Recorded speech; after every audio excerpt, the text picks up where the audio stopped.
सुप्रभात बच्चों, एक बार फिर दो बैलों की कथा के आगे की कहानी लेकर के मैं उपस्थित हूँ। झूरी के बैल गया के घर से लौट आए। झूरी की पत्नी को ये बात अच्छी नहीं लगी। अगले दिन फिर गया आया और बैलों को लेके चला गया। उसने बैलों को मोटी रस्सी में बांधा, अपने बैलों को अच्छा भोजन दिया और झूरी के बैलों को उसने रूखा सूखा भोजन दिया। इतना ये जो अपमान की बात थी ये बैलों को अच्छी नहीं लगी, क्योंकि झूरी ने उनके साथ कभी दुर्व्यवहार नहीं किया था। अगले दिन दोनों बैलों ने काम नहीं करने की कसम खाई तो हीरा की नाक पे खूब डंडे बरसाए गए। मोती का गुस्सा बेकाबू हो गया और उसने सब कुछ तोड़ दिया।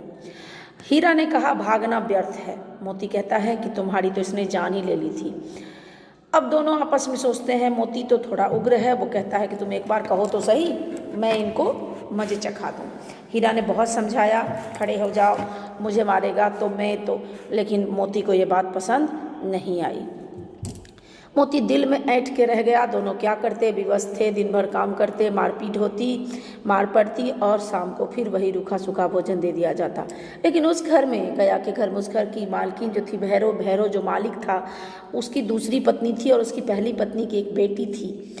वो सौतेली माँ थी उसकी, तो वो दुख जानती थी अपनों से बिछड़ने का।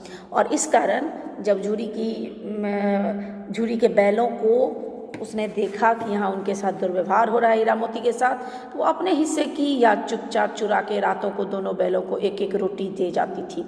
एक रोटी से बैलों का पेट तो नहीं भर सकता, लेकिन लड़की का प्रेम जो था वो बैलों के लिए तृप्ति का माध्यम बन गया। उससे उनका मन जो है वो बहुत शांत हो जाता था। उसकी माँ नहीं थी, सौतेली माँ दुर्व्यवहार करती थी, बैलों के साथ भी दुर्व्यवहार हो रहा था, इसलिए उसे बैलों से आत्मीयता हो गई। दोनों बैल वहाँ रहते, वो देखते कि छोटी लड़की के साथ दुर्व्यवहार होता है, तो हीरा से मोती कहता है कि मन करता है मालकिन को उठा के फेंक दूँ, उस लड़की को बहुत मारती है। तो लेकिन फिर हीरा के माध्यम से लेखक एक नीति विषयक बात कहते हैं कि स्त्रियों पर सींग चलाना बुरी बात है। समाज की ओर इशारा करते हैं। समाज में स्त्रियों के साथ जो दुर्व्यवहार होता है उसकी तरफ कहानीकार ने जो है संकेत किया है कि बैल भी समझते हैं कि स्त्रियों के साथ दुर्व्यवहार नहीं करना चाहिए।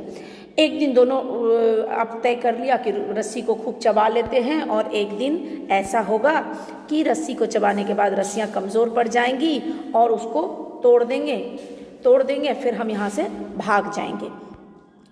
लेकिन सहसा अचानक वो लड़की आई, उसने रस्सी खोल दिया। अब ये दोनों वहाँ खड़े हैं। हीरा कहता है अगर हम भाग गए तो ये लड़की के साथ दुर्व्यवहार करेंगे, लेकिन लड़की चतुर थी, वो चिल्लाने लगी कि फूफा वाले बैल भागे जा रहे हैं। दोनों बैल भागे।